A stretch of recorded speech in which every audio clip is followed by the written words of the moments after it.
the idea of a healthier soda is one of the greatest things that have happened in modern times. Like, I know there's been a lot of medical advances that are awesome, but as far as like a healthier, lower sugar type soda that still tastes good and is better for us, like, what a win for society, if you ask me. And I'm not kidding. Like, I'm being very serious about that. No, I mean, you're talking to the guy, right? So it's going back to what we were chatting about earlier with like, the business conversations. The intention here, it's always been like a Trojan horse, right? So I'm not actually somebody who wakes up every day and goes like, I gotta go make a corporation, right? Like I was like, that seems like in the society, in the capitalist society we live in, it seems like that's a really good vehicle to do something positive in because, if you're successful, you're harder to kill and you're harder to ignore. You can do more positive stuff in the world.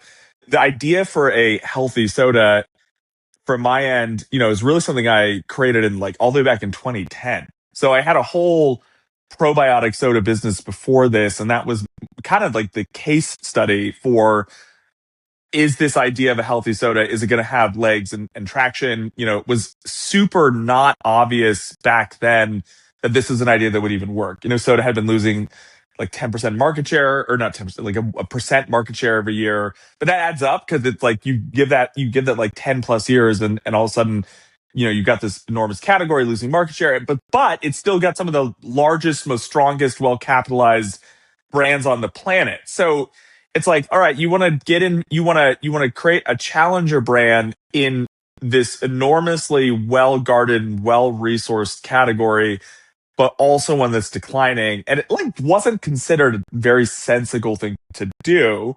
But in my mind, I was just like, well, look, it's still one of the biggest categories. It's still driving an enormous amount of disease state, with the added sugar and even stuff that people don't track, like the phosphoric acid. There's so many problems. Like even when you go into diet soda, and I understand like these are beloved flavor profiles. We've all been drinking them since we were kids. So it's not like soda is evil, but the health challenges that are attached to them are pretty obvious. And the other thing that's cool, and we'll probably talk about it today, because it's actually platforms like this which are super useful for actually having and expanding this conversation. Even this the functional soda, better for you soda category hit $2 billion in retail sales last year.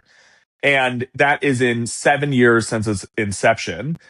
It took energy 9 years to hit $2 billion in retail sales in the United States. So this category is growing faster than energy did when it first took off. So I do think there's a line between better for you and good for you. And my general counsel is just his ears perked up to hearing me call it good for you. But I don't know, how much research do you need to have before you can start calling something good for you? And that is like, in my mind, that is the true potential of this category, is not just the ability to provide a healthy alternative for soda, but to actually say, like the health and wellness category has this real opportunity to actually be good for you, not just marginally better. And that's what we're trying to accomplish over here. I want to start from a little bit from the beginning, but we absolutely have to get back to the potential for not just better for you and making something good for you, because I want to hear your vision and where things are going. And it's important to note you do have a clinical team of doctors at different universities who you are running clinical studies with, and you guys are pushing in that direction. But rewind a little bit, because I did read about you, and I know that this idea really started from your own personal motives as a kid and dealing with being overweight and looking to find ways for weight loss. So can you take us back to where the original idea of like you having to learn to get healthy started at?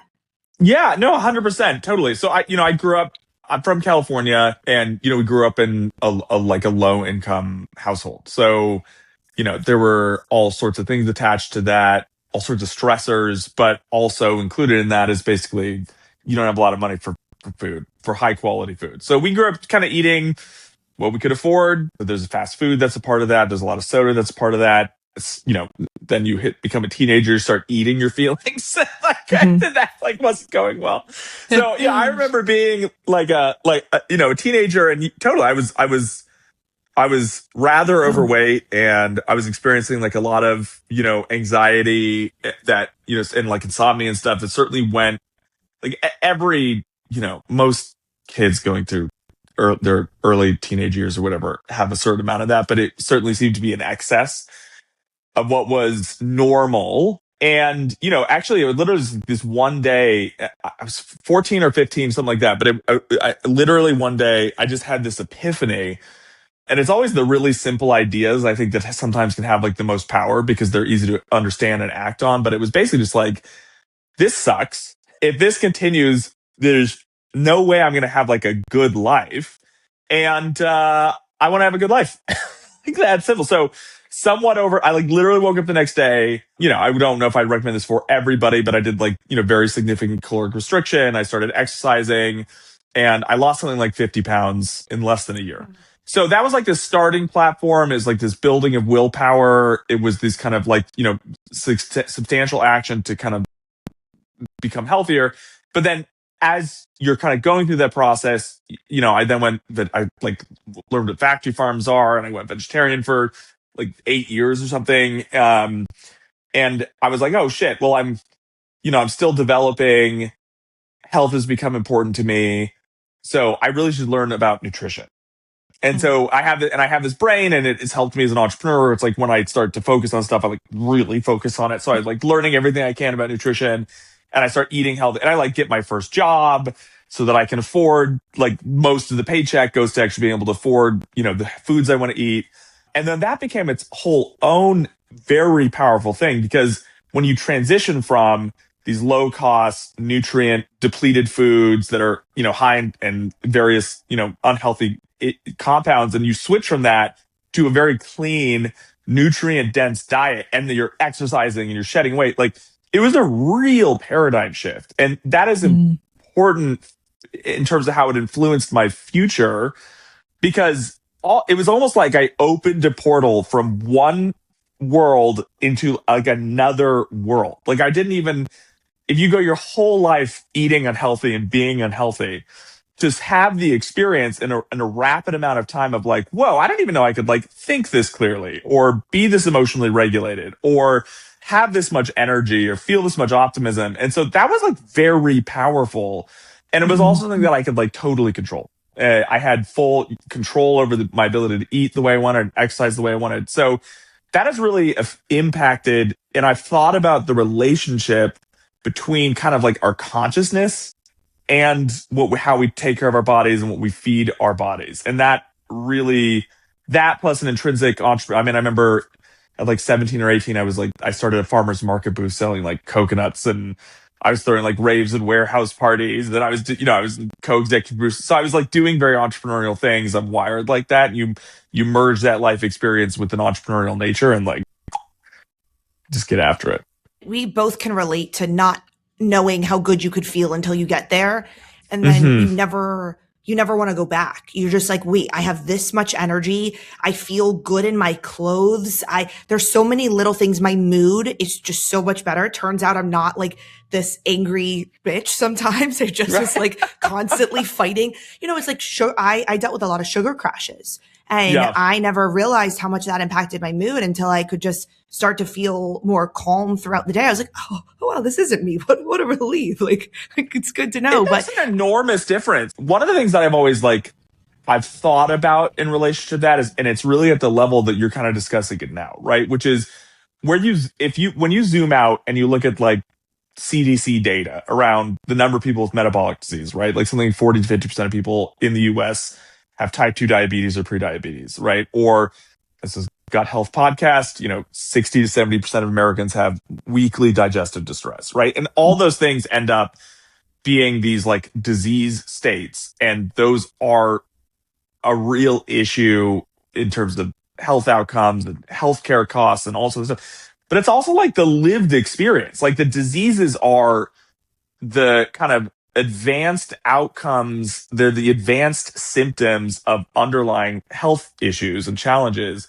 And then for everybody that has a diagnosable disease, there's plenty of people who are on their way or have problems and have disease. And it's, for me, I really focus on like the lived, like that's just a lot of suffering.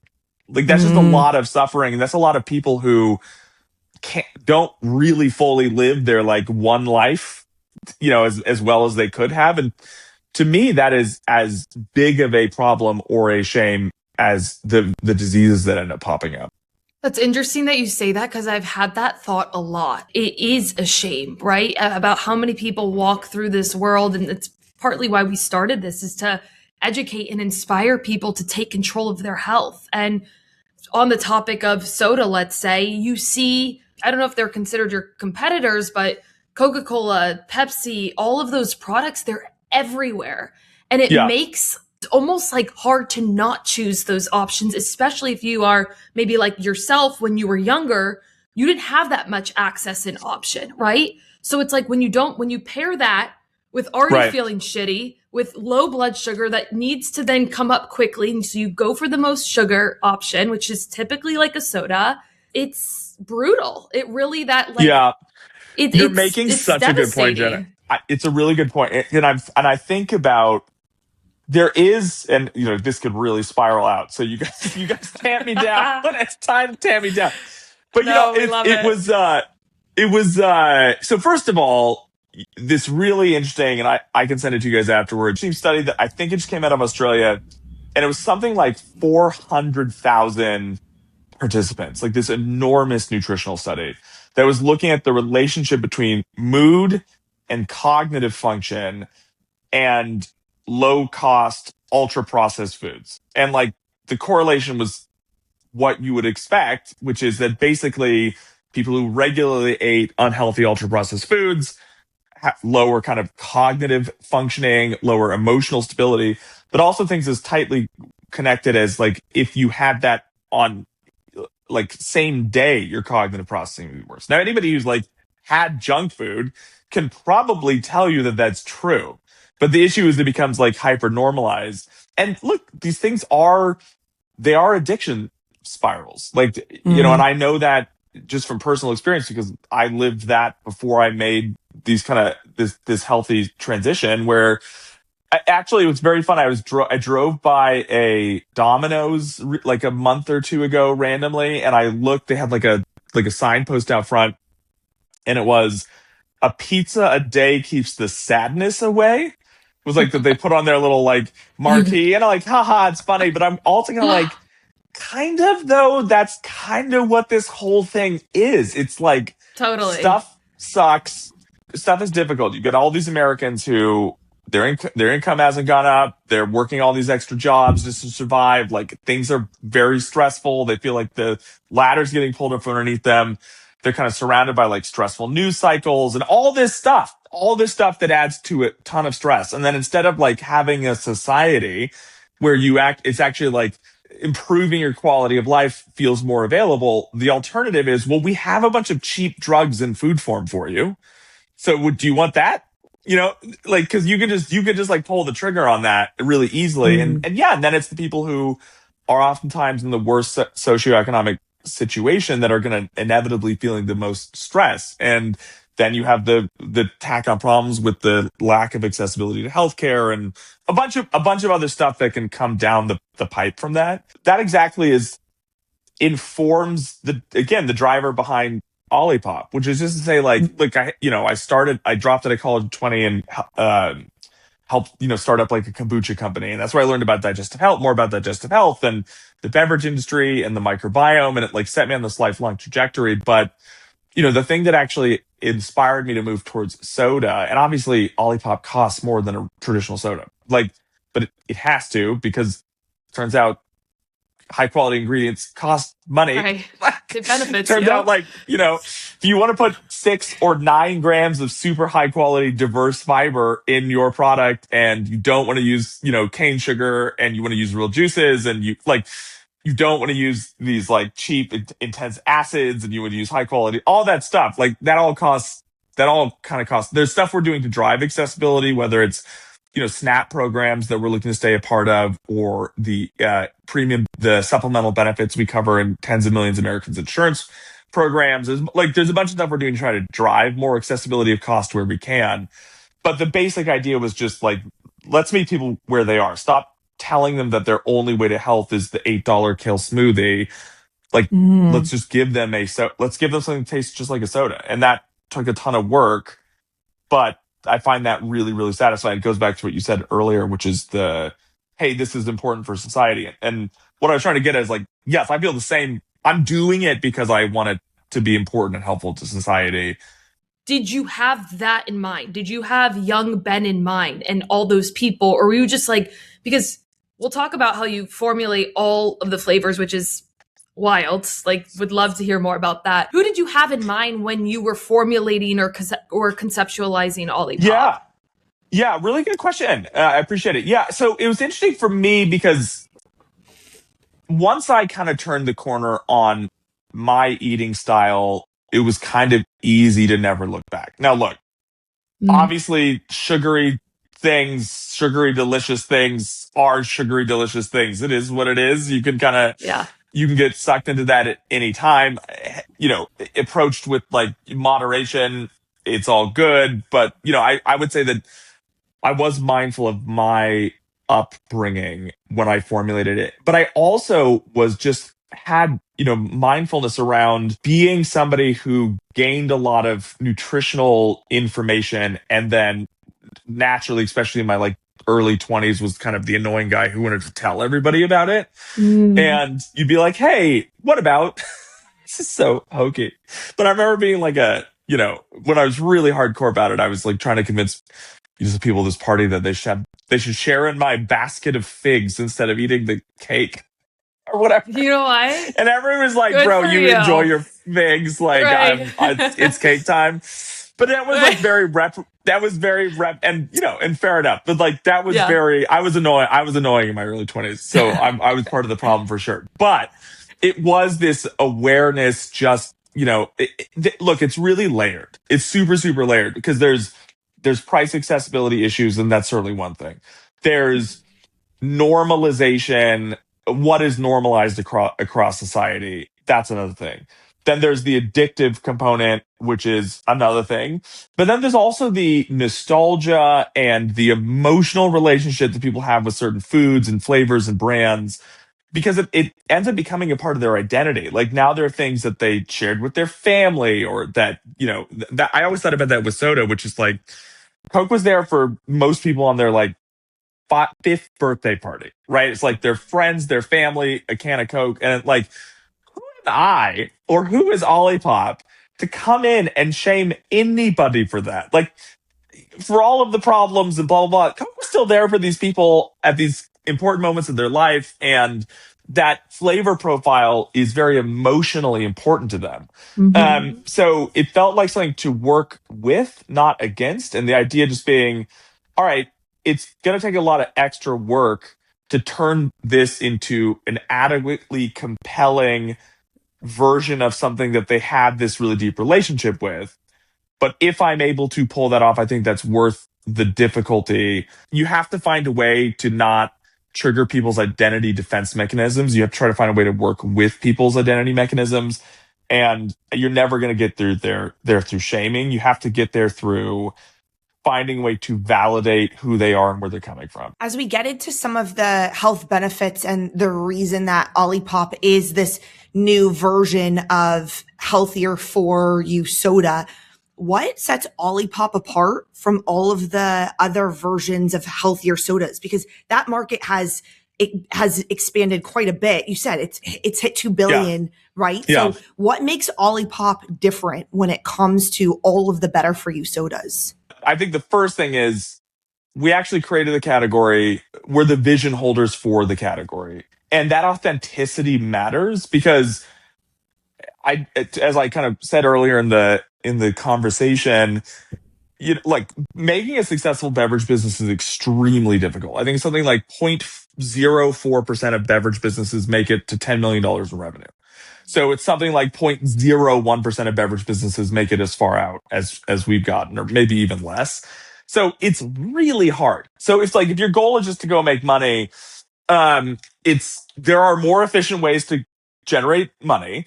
And to have to really bring a totally novel category to life in this way, is very, very energy intensive. But it is the unwielding belief that the team and I have in the mission of, we want to help people with their health outcomes. Like we're really focused on the microbiome. We're focused on digestive health. We're focused on metabolic health and blood sugar stability.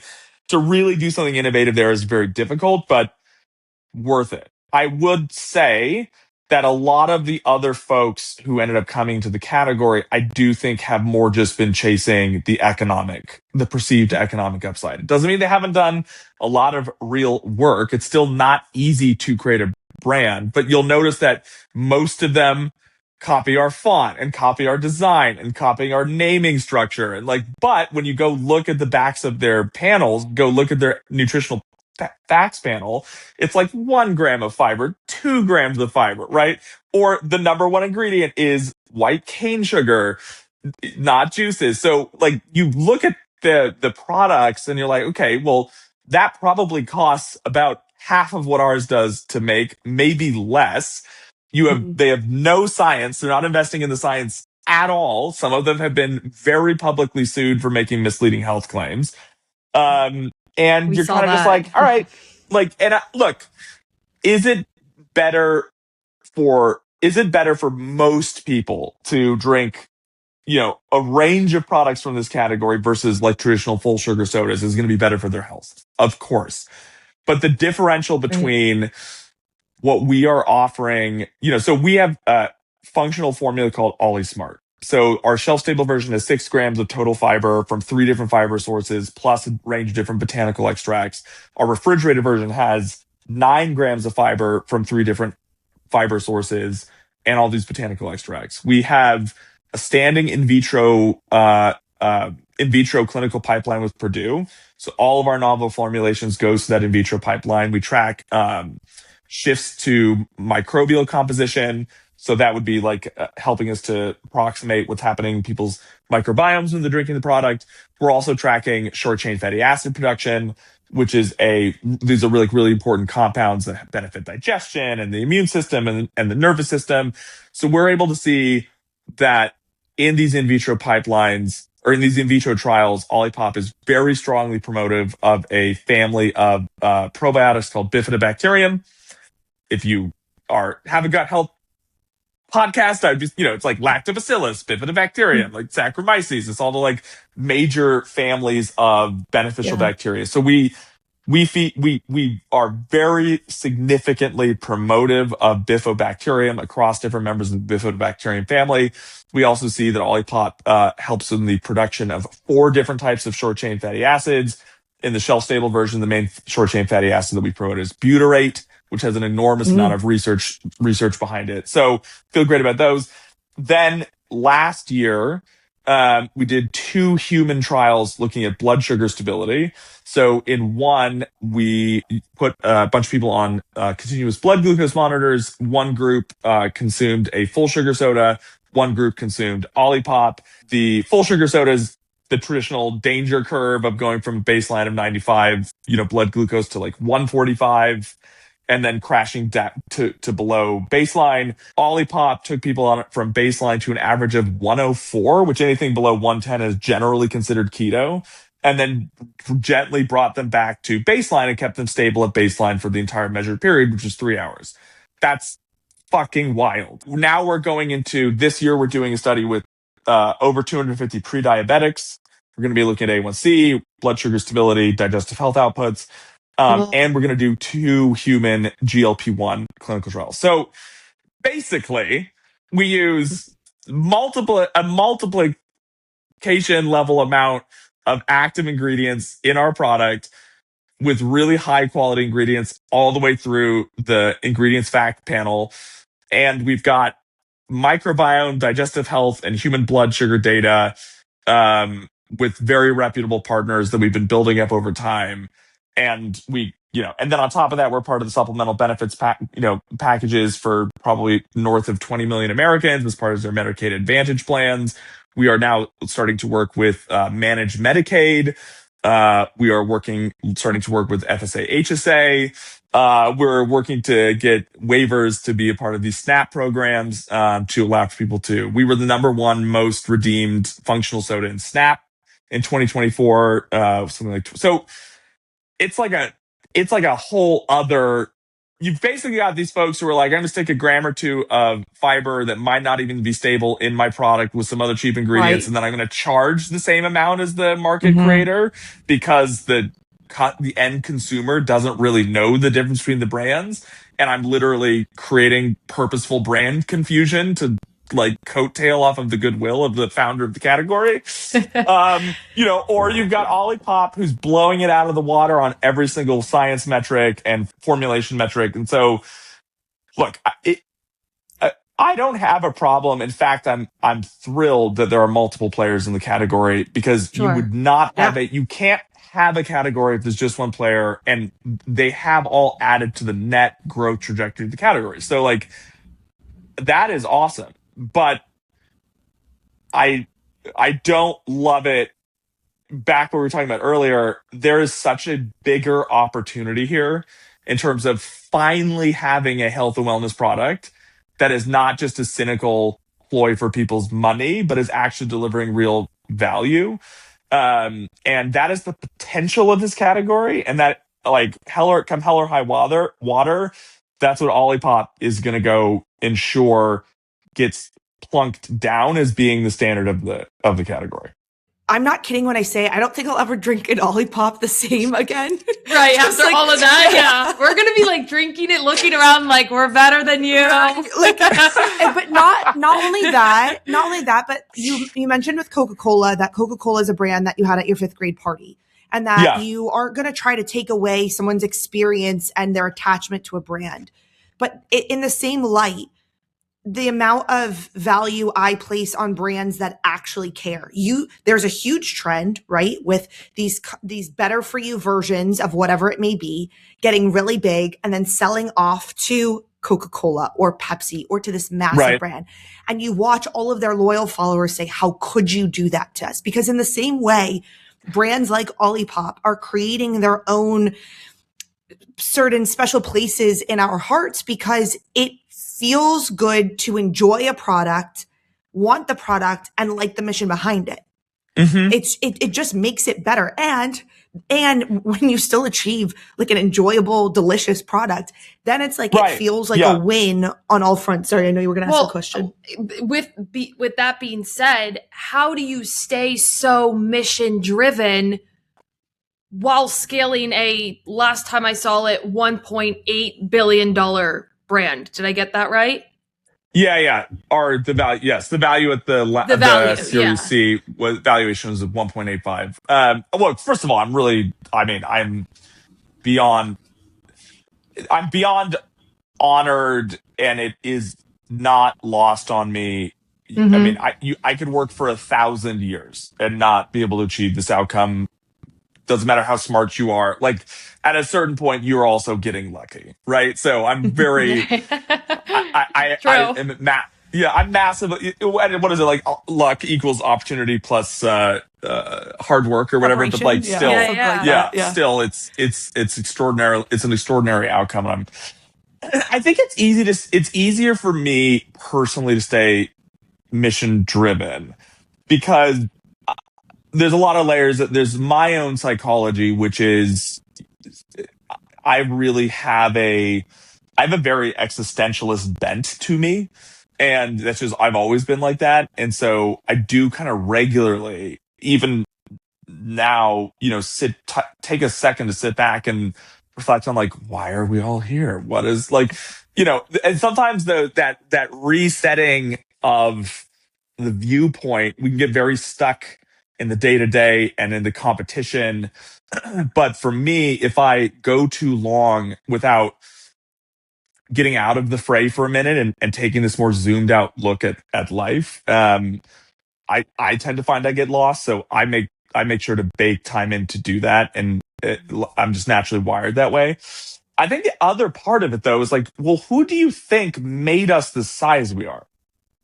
The customers, right? It's the people buying the product. And I will tell you, when you are doing something like we're doing, a lot of it actually does truly help a lot of people. Like, and they write in, they let you know about it. I mean, I remember I have stopped wearing any Olipop clothing with like a really big logo on it because it's just like you get stopped and you've talked about it and all this kind of stuff.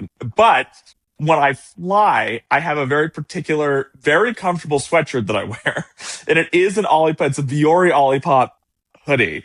And it's like, I don't know why. It's my go-to for flying. It's so comfy. It's got just the right pockets, but it's got this tiny little Olipop, on the breast. And I landed recently at a city on the East Coast, and I was in the train. Guy sees me, and he goes, "Do you work for Olipop?" Yada yada yada. And he basically says, "Look, I had these horrible health problems, digestive health problems for like over a decade." And this is the part that was interesting to me. It was like, I don't have the money to go deal with it with the doctor. I don't know if he just didn't have health insurance or like what I didn't ask. He didn't break it out, but he basically said he didn't have the money to work with the doctor to deal with the problem, which is its own problem that's happening in our society. But he's like, so then I started drinking 4 Olipops a day, and all of my problem, like all of my issues, all of my symptoms went away. What? And in my mind, and then he kind of was like, he said I needed to do something about some of my competitors. He's like, I have to drink like 5 Olipops to get the same amount of fiber. I'm like, yeah, I know. Just keep buying Olipop. But I mean, the reality is they charge the same as we do. So that part bothers me because I'm like, come on, guys. Like, people are giving you their hard-earned money. But for me, I still want to live in a world where that guy and all the other folks could go get the proper healthcare, that they could go afford the proper healthcare. But when you have people with who are managing real health issues writing into you, telling you that yours is one of the only products that actually made a difference, or people who were able to get their parents off of soda finally, or they're able to finally provide a real alternative for their kids who otherwise would have been off drinking more traditional soda. That is super, super meaningful. And I just know it's like, I don't personally understand it. I think about like when I'm 70 or 80 one day, if I like look back at like, am I really going to have been like, oh yeah, I just made an extra $10 million? Or am I going to look back and be like, I helped potentially millions of people? Like, that equation has always been so easy for me. Like, and by the way, I just also think if you do a good thing, like the money will come. So don't even worry about that part. Like, it's just like, I have never been confused about which side of that scale holds more weight for me. And it actually oftentimes confuses me when people are just like, it's not even in their minds. I'm like, don't you want to die a hero? Like, I'm just I'm so confused. Like, what are we doing? Like, what are we even talking about? Like, it's so, anyway. I love Well, you know what? You're a good person. I mean, that ultimately like that. And I think sometimes people let greed and money, like you said, take over what they're truly here to do. And I love that you think deeply, because I think that's important, right? Especially in the state of the world. Like, it's important to want to help people right now. And what were you going to say? Well, this has nothing to do with helping people, but I am really curious because you're the one that crafts the flavors and you formulate. And I like, first of all, you have so many flavors, right? It's not 3 or 4. I mean, you have gone after pretty much every. I think I've formulated 22. They're not all on the market, but I think I formulated at least 22 flavors, which is kind of wild. Can I just say that Shirley Temple did something different for me? And why that is because I order Shirley Temples when I go out and I don't want to drink. That's my feel good drink, because I drank it as a kid and I love a good cherry grabbing it with the straw, right? It goes back to that emotional thing we have. So 100%, I knew you were going to say that. Yeah. Okay, well, because we have a lot in our fridge, like I purchase them frequently, but amazing. We want to understand, like, how do you not let flavor go to the wayside, but also value the ingredients? Because that has to be as challenging as all the other challenges we've already talked about so far. Oh my God, you're so right. I am a pretty creative person, right? So I love research and science, but also, I am intrinsically fairly creative. Like, right across the hall, I've got a new music studio I've been building that I'm like so excited about. Like, don't have the time to fully produce music, but I've been like, it goes all the way back to like my late teens. I really love electronic music, and I was like DJing at these clubs, and I was throwing these shows, and I was like, I wanted to go in like one of those two directions for my life, either like a music or health and wellness in business. And I ended up going to health and wellness in business because like there's a higher chance that I could do good in the world. But I still almost require creative expression or I get too out of balance. And so one of the things that working on the flavors allow me to do is express myself creatively. And I almost think about new flavor drops as like new song drops or album drops or something. Like I have that relationship and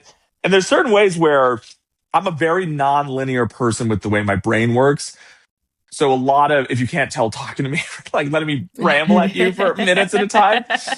But even despite the fact that I communicate in the somewhat circuitous way that I do, it still actually takes like a lot of effort sometimes for me to translate what's in my brain. When I'm working on the product and the flavors, it actually feels almost like the most, an even more direct format for communication for me. It actually feels like my least unimpacted way to talk to our customers. So there's something about that I find really special. And then I also try to always challenge myself to become better. So even my formulation chops now versus when I started Olipop, like sometimes I sit there and be like, man, if I went back and reformulated some of the original flavors, I think I could do an even better job now. But what's challenging is now the customers have become very attached to the flavor profile. So I went back and I did reformulate strawberry vanilla ones because I was like, I wanted this other, it's like the flavors drifted a little bit over time and I want to bring it back to this thing. So I reformulated it. I was really happy with it. And we did like a panel test and people were like, no, I like the old one. And so you're like, all right, it's out of my hands now. Because it's already like, it means something to people. Sure. But yeah, like I think it's just, again, I like the challenge. If I was just using the same acids and sugars and flavors as everybody else, like, I don't know. I think that's too easy. It's not as interesting. I think it's a lot more interesting to have to build something that like shouldn't work, but does. Like, I have it's a whole, like, how do you actually make something taste full and interesting when it's got 4 grams of sugar, 3 grams of sugar, and you can't use some of the acids. Even like, for example, one of the juice/sugar sources that we use is cassava syrup. Cassava syrup has glucose and other complex sugars in it. It actually has no fructose in it. And fructose is the most intensely sweet, or one of the most intensely sweet sugars that are commonly used. Again, going back to some of the other players, like they're just using cane sugar, which is 50% glucose and 50% fructose. So like, even just using certain juice choices, I'm like I kind of really enjoyed the challenge. But they're all journeys. I always go through the same issue, which is I'm like, how hard could that flavor be? And then I'm like a month into it or something, I'm like, oh my God, actually so hard. You're like, didn't realize that. Shirley Temple is a perfect example because, and I'll stop blathering for a second, but Shirley Temple's a perfect example because, so I didn't actually personally grow up drinking Shirley Temples, but I'm surrounded by people who are like, oh my God, it's my favorite ever. I know it's this important flavor to people. So I'm like, all right, well, what is it? And people are like, okay, it's like a lemon lime. It's like a 7-Up mixed with grenadine and with the maraschino cherry. I say, okay, cool. What's in grenadine? It's basically pomegranate simple syrup. I'm like, okay, well, how hard can that be? Get some pomegranates, get some lemon lime, you put it together with some cherry. But it turns out that everybody's nostalgic. Shirley Temple is actually a specific type of grenadine called Rose's grenadine. And Rose's grenadine doesn't have any pomegranate in it and does not taste like pomegranate. And it's not just generic lemon lime, it's 7-Up specifically, and I haven't formulated lemon lime that tastes like 7-Up. So I had to basically create something that tasted like a 7-Up, tasted like a Rose's grenadine, but then still had cherry in it. And I ended up having the winning formula for that at like 1 a.m, drunk on French wine with a friend over, and he's like talking to me, and I'm sitting there obsessing about Shirley Temple, and I just like slammed the table. I'm like, that's it. And I ran to the lab, and I could barely read my handwriting the next day, but like I had nailed it. The first batch is a little light on lime. So the next batch is going to have a little more lime in it to counterbalance it. But I am broadly happy with how it came out. Well, me That's too. Fantastic. Yeah, so are we. Oh my gosh, we love it so much. We talked at the beginning about the difference between a better for you and when does better for you become good for you. Yeah. Where do you see the future of functional beverages with Olipop leading the way in the next, say, 5 to 10 years? Yeah, I mean, look, I think hopefully we exit what I think of as like a fairly cynical health and wellness cycle, right? So, there's a $300 billion health and wellness market between food, supplements, and beverage, and less than 1% of those brands do any independent clinical testing to figure out whether their product is providing a real benefit to consumers. I think, I think there's 3 layers to it. Beyond taste, like I think it's an absence of toxic material, and then an adequate amount of functional material, like functional ingredients, and then some sort of science that actually knits the whole thing together.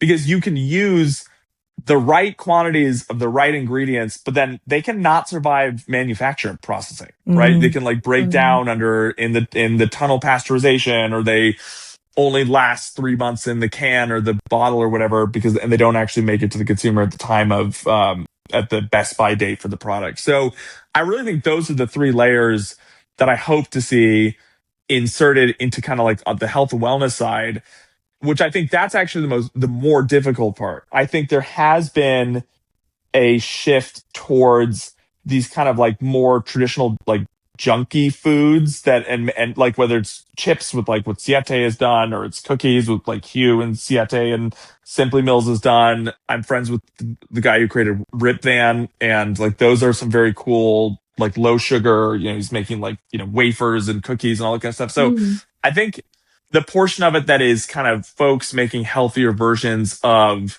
these more beloved and kind of like indulgent treats, that part is happening more. So I think that'll continue to happen, which I think is great. Yeah. So I think the other side is just about, okay, well now guys, like go do the work on the formula so you're actually driving.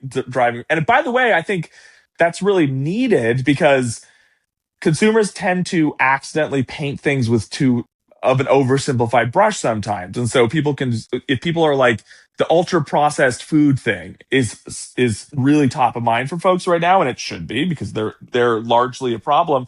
But like technically, Olipop's a processed food. So what's the difference? Yeah. Right? And the difference is the ingredients that are present or missing. It's the science, right? So like getting the right definition behind even that, I think will be really helpful moving forward. Well, and like you said earlier too, a lot of times, I mean, Jill and I, obviously, for the fact that we're in this space and we are on the influencing side of it, we pay a lot of attention as to what the ingredients are, who we work with, like who we promote. But like you said, the customer at the end of the day doesn't necessarily know. Like if they see the buzzwords, and if they see a better for you version of something, they're like, oh, I'm healthy. And I think where you're coming from is like, okay, that's great, but can the brand owners, the CEOs, whoever they are, just go that extra distance to make things a little bit better, whether or not their customer knows that they're doing it or not, right? Totally. Like that's where I feel like is kind of what you're saying, but it does. Go ahead. Well, I just want to say it does matter. It matters in ways that, so for example, I won't say the name, but our biggest competitor in our category spends average, whoever that is, spends an average of 6x what we do on marketing. They spend 6x or more of what we do on marketing. And they spend, on average, I think at least twice the trade spend, which is how often it's being promoted inside of the store. So if you skimp on the cost of making a high quality product, then you have all this extra money left over to go market and to drive promotions and stuff like that. It's a very classic, I call it the house flip beverage or CPG model. So in theory, if we're getting outspent on marketing by 6x and outspent on promotions, we should be super far behind. And what we found instead is that we've been like very neck and neck. So why? It's because the product tastes awesome. There's enough people who understand the benefits that we're adding that moves the needle. It's also, I think, people who consume it, and if they consume it regularly enough, like I know a lot of people, and obviously I am the proverbial Olipop guy, but I know a lot of people, like they get to the point where if they don't have an Olipop in their day, they don't quite feel right. Because it does keep folks regular, and it helps to like make sure that they're actually hitting this crucial ingredient. And by the way, 90% of Americans aren't hitting the USDA recommended daily fiber quantity. So now we have more to do. Olipop has more to do. Like we have marketing that we need to get to the next level. We have even more to do to work with our retail partners to make sure that they have all the understanding that they need, right? And it's coming in and having conversations like this that are really important. So there's always, it's like your customer's never wrong. Would I love an America that had way higher investments in nutritional education or just general education? Like, hell yes, of course. That would make this better for everyone. But I would never say that it still doesn't truly move the needle when you have an amazing product. I mean, Chobani is a great example of a company that really has super high quality product. I mean, say what you will about like milk, and we've been lucky enough to work with a lot of these, and we do see it, and I like you said, I do agree. There are a lot of people who do see it, and we see the people behind it too, who are like pushing for this, and it's amazing. By the way, I was looking for your guys' Superbowl commercial. I couldn't find it. I didn't see it. I was like, when is Olipop coming on?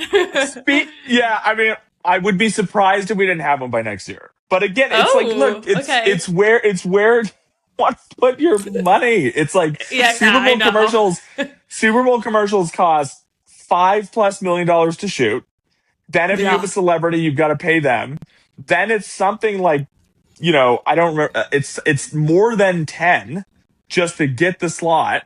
So it's like, all right, if I'm going to go spend $15 to $20 million, where do I want to put it? And this has been one of the issues, is because of all the brand confusion, is even the other side who's doing them actually breaking out enough. I want to make sure that when we want to go advertise at that level, that we've got the right message versus just like going and just blasting just to drive top line awareness. Again, if the other team has been doing it, and we've been keeping up just fine. So exactly, you're doing great. Did you see the Bad Bunny halftime show?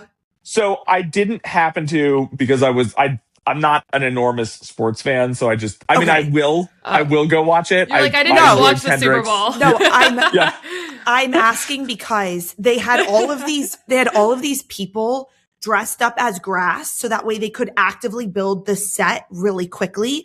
And all I'm saying is if you do a commercial, if you do a commercial in which you need trees or grass, please let us. We would love to be like the grass on set. Right. Just go watch the show, and it'll make sense. It'll make sense. I do need to. Yeah.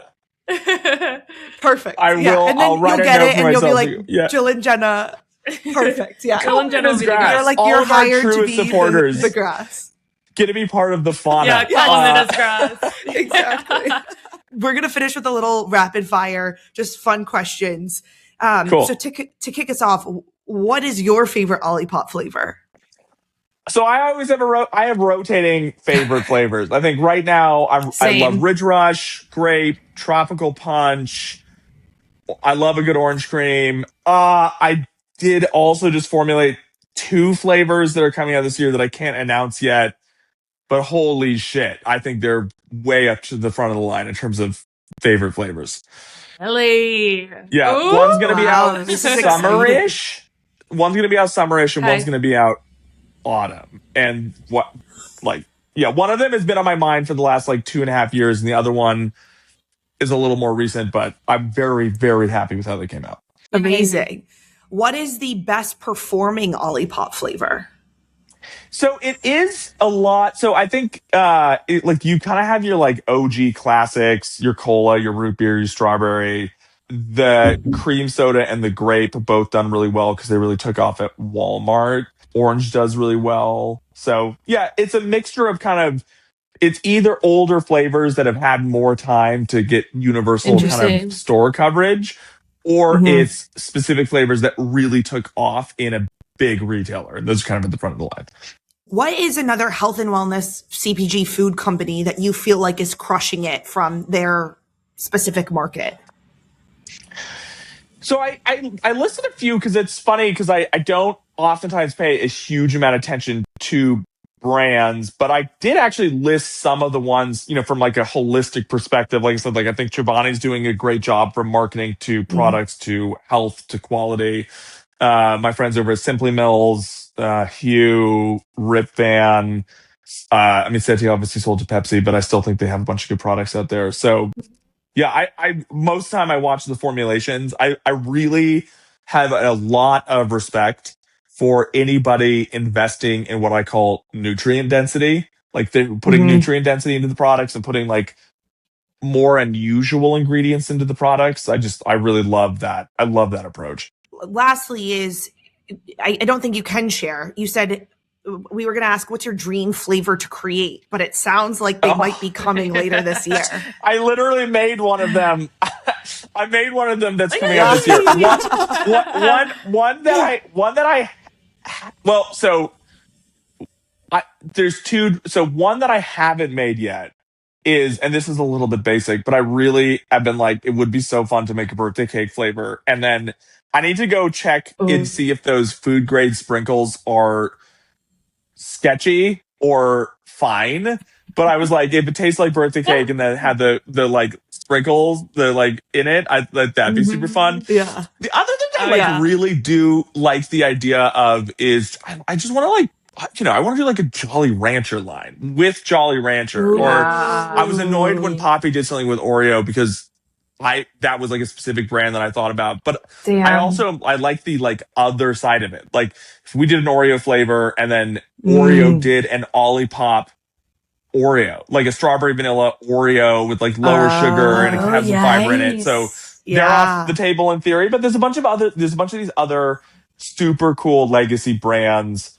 And it's this fun moment where we get a step up by talking to their customer and they get a step up by doing an Olipop version of their product. And those, we're talking to some folks about that kind of thing. And I think that'd be super fun.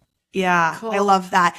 I do have one question that we didn't put on the list, but I just am curious about, and that is like, what's your go-to snack? Like on a day-to-day, like you're all over the place, right? You're running a company, you have health in mind. What's your go-to easy, quick snack? So yeah, I've kind of like a slightly boring one, but I really, it's weird. I really like, do you know those, what is the brand? It's not Lesser Evil. I think it's a different brand, but it's these like protein curly sticks. It's like egg white. It's like egg protein. I'll send it to you. I love them. I think they're really good. I think it is Lesser Evils. No, is it like Lesser Evil? Yeah, it's like avocado oil. Maybe it's Lesser Evil. I know. I used to be obsessed with those. Okay. Yeah. So you take those, right, that's and good. then this I'll is the part that starts to get weird. Is I then that was part one. I then have this like tofu dip I really like that has like diced up jalapenos in it, and then like it's cottage cheese. So I'll like go back and forth, and I'll do a little dip in the cottage cheese because like high in protein. Then I'll do like a little dip in the tofu because it's yummy. Also weird, but you can actually throw some sprouted walnuts in there, and those add like a whole other density. So it's real hardcore grazing. But yeah, I mean, like that is some hardcore grazing. It's not a snack. I did start a new breakfast thing where I basically do sheep's yogurt and then 2 scoops of protein and then blueberries and then I put some Catalina Crunch on top and like it's like 60 grams of high quality protein. And because I need to get like 140 grams of protein at least a day. I'm like, how am I gonna get this much protein? So starting your day off with 50 to 60 sounds like a lot, but it's the only way I'm even remotely going to be able to close the gap on that. After talking to you for an hour, it just makes so much sense that, of course, your like easy go-to simple snack is actually this like super formulated, would never guess in a million years. Like that is so true. It makes so much sense, and I love it. I love it. Yeah, that's. I have no idea what other people are out here snacking on, but that is my that's my little. Probably not that, but something. The last I actually didn't get to ask you this, but this might just be a bonus question. In like, maybe your one best tip, possibly selfishly, but maybe for others who are interested. If someone were to, let's say, start a health brand right now, what is like the best advice you'd give them? That is actually an awesome question. I think that there are, in a very Ben Goodwin way, there's actually 4 things that I think people need to focus on. The Ben Goodwin way. I'm obsessed with that. Because I can never just be like, here's the one tip. So like, I think there's basically like 4 things that are cumulatively responsible for a company's success or failure. Like, especially if you're starting from zero. So one is product market fit, right? So do you have like the right product at the right time? Is there a customer base there? And can you get the product dialed in so that it's really providing a lot of value against your target consumer? So that's number 1. Okay. Number 2 is then, do you have the mechanisms of scale? So are you able to, is that target consumer a scalable consumer? Is there enough like ingredient supply for you to grow in size, even if you're not profitable as you start, which almost nobody is? Is there a pathway to profitability? Like, can you scale the company? That's number 2. When those are in place, then it really comes down to 3 and 4. And 3 is your team, right? So a lot of founders, I mean, myself included, were, real control freaks, because you basically, in the first couple of years, every other week is a life or death situation. And you like get your instincts really tightly honed, and it's super stressful. A lot of people, even successful founders and entrepreneurs, end up having like PTSD from how incredibly stressful and dynamic startup environments are. So your team is everything. The quality of the people you have in the field with you, are they creating drama and problems, or are they creating solutions and strategies? Like, the quality of the people around you and the culture that you create is deeply important. And then the 4th one is basically like your own interpersonal psychology. Are you able to, take the gas off of behaviors and habits at the right time for the business so they don't become destructive for the business? Do you know how to lead people?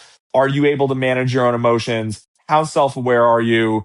Do you have underlying self-worth and self-esteem issues that have to get addressed? Can you speak in public? Like, the whole thing, right? Like, so in theory, if you're the founder, you're at the center of that hub. And so your psychology is going to flow through and affect everything else. But, and then if you think about that whole set, it's like half of that stuff is kind of interpersonal and half of that stuff is mechanical. And that is like how it's a real list, because, people who just think about and focus on the mechanical side and don't pay enough attention to the interpersonal side, I think that really reduces longevity and impact. Or you get enough consumer traction, but the culture of your business fucking sucks. Like, who wants to work in that day in, day out? Like a shitty place. Like, we had over 275,000 applications last year to work at Olipop. It is now harder to get a job at Olipop than it is to become a professional NBA player in the United States. And I think one of the drivers. Oh my God. Crazy, huh? It's crazy. And I think one of the big drivers for that is people know that we have we won Inc.'s Best Places to Work last year. We just won Best Remote Workplaces awards. And so take a huge amount of pride in that. Anyway, so those are my 4 things I'd recommend you focus on. Thank you. No, that's really insightful. So thank you for sharing that. Truly. You've been Yeah, of so course. fun to talk to. Yeah. This has been a really awesome conversation. And like, there's so many things, right? Like you learn so much. It's fast paced. It's exciting. So we were Olipop fans before and we are bigger Olipop fans now, Totally. which, you know, the gut talk community is behind Olipop. That is amazing. for sure. So They already were, but like already even were. more. Yeah. You're going to have like little Boy, sales associates. Yeah, Yeah. like me and Jenna, we're gonna be like, you guys don't even understand. Like, do you know We're how the much grass, fiber- baby. Like we're ready to get after it. Right. Well, Yes, Jenna, exactly. I've loved talking to you. Thank you so much for Thank having you. me, and thank you for Of all the support. course. It is like this stuff is all built one conversation at a time, and it's awesome that you guys have a platform. And I've had you've let me also ramble at you quite a bit, so I appreciate the No, we patience love with it. that. No, we love it. But it's been fun for me on my side as well.